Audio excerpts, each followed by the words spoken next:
நேரத்துல நாம சமையல் பண்ணக்கூடாது. முக்கியமா சாப்பிடக்கூடாது, தண்ணீர் குடிக்க கூடாது, நகம் கிள்ளக்கூடாது. அப்படி தண்ணீர் குடிக்கிறதா இருந்தது அப்படின்னா ஏற்கனவே சூடு பண்ணி ஆற வச்ச தண்ணீரை நீங்க குடிச்சுக்கலாம். எந்த வேலையும், அதாவது முக்கியமான முடிவுகள் கிரகண நேரத்துல எடுக்கிறத நாம தவிர்க்கணும்.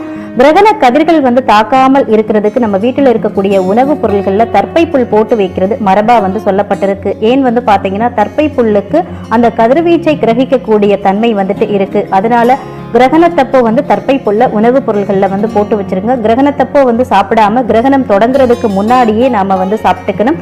அதே மாதிரி கிரகணம் முடிகிறப்ப பாத்தீங்கன்னா தர்ப்பணம் செய்யறது மிகவும் புண்ணியங்களையும் மனோபலத்தையும் தருது அப்படின்னு சொல்லுது சாஸ்திரம். பொதுவா கர்ப்பிணி பெண்களை பொறுத்த வரைக்கும் கிரகண நேரத்துல பாதுகாப்பா வீட்டுல இருக்கணும்.